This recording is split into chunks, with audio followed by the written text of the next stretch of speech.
J'ai fait la formation d'aviculture en PECOUP.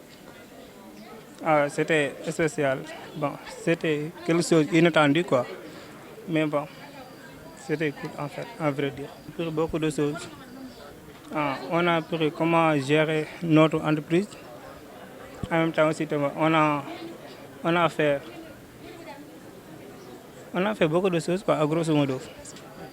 Après la formation, bon, on a fait, pendant la formation, on a fait en nous un leader, quelqu'un qui a eu le courage d'aller en avant, quoi, à créer notre propre entreprise. Il ne faut pas oublier que Archipelago est un grand programme financé par l'Union européenne à hauteur de 10 milliards de francs CFA, 15 millions d'euros, et qui se déploie sur 9 pays du Sahel et du lac Tchad. Donc 20 projets ont été sélectionnés, parmi lesquels 4 projets au Sénégal, dont le projet porté par la Chambre de commerce et d'industrie et d'agriculture de Thiès.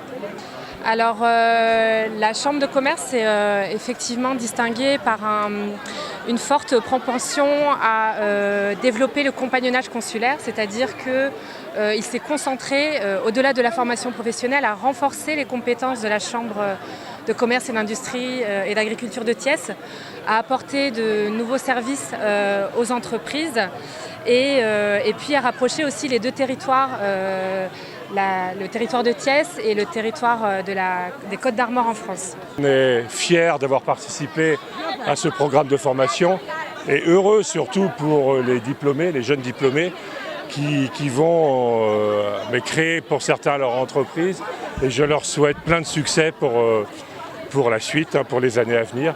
Et je crois que c'est ça notre fierté, d'être accompagnant de cette démarche de formation avec la CCIA de Thiès.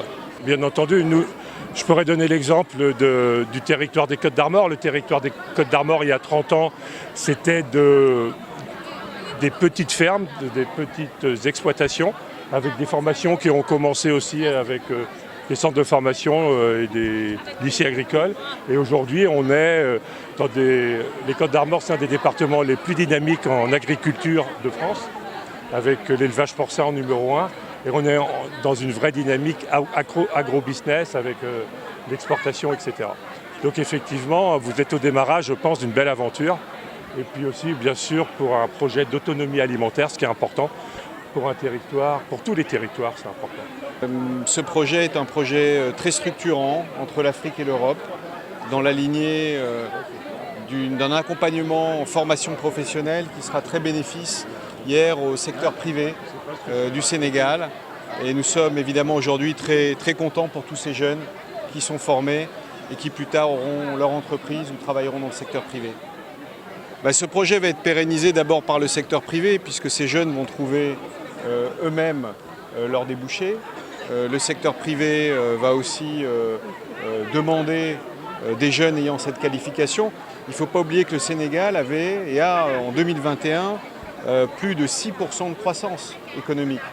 Donc c'est un pays avec beaucoup de perspectives et c'est un des pays qui arrive dans les top 7 pays africains en termes de progression de son industrie. Et donc tous ces jeunes vont certainement trouver un débouché au Sénégal via le secteur privé. Le président de la commission de l'UEMOA a fait de l'accompagnement de la jeunesse une priorité au sein de l'Union économique et monétaire ouest-africaine. Et en notre qualité de bureau de représentation dans nos activités de sensibilisation en faveur des jeunes, nous avons choisi, avec la Chambre de commerce, d'industrie et d'agriculture de la ville de Thiès, de venir échanger avec 400 entrepreneurs qui viennent de finir une formation avec l'accompagnement des partenaires techniques et financiers. Et c'est le programme Archipelago qui, au cours de ces derniers mois, a formé ces 400 jeunes à l'entrepreneuriat, au leadership et surtout à la pérennisation de leurs activités.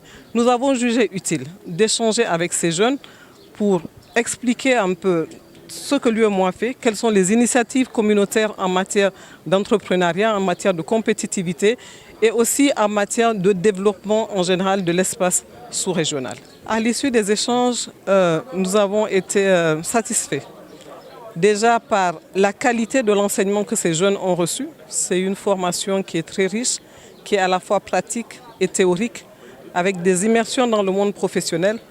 Nous avons salué la qualité aussi de l'organisation de la Chambre de commerce, d'industrie et d'agriculture de la ville de Thiès.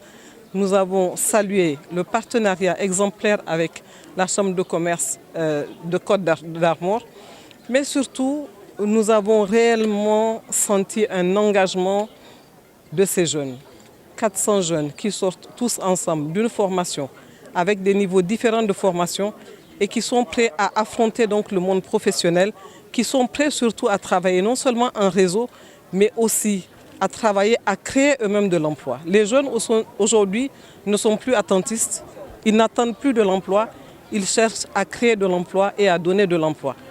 Nous avons donné des mots d'ordre justement pour la pérennisation de cette activité et nous les avons vraiment encouragés à aller de l'avant en sachant que et l'État du Sénégal et les institutions communautaires sont à leur côté pour les accompagner. Le problème qui se pose, c'est que beaucoup de jeunes aujourd'hui franchissent des limites inimaginables pour aller chercher des activités hors des frontières. Malheureusement, avec beaucoup de conséquences désastreuses. Sans compter beaucoup de jeunes qui se lancent dans des activités d'insécurité.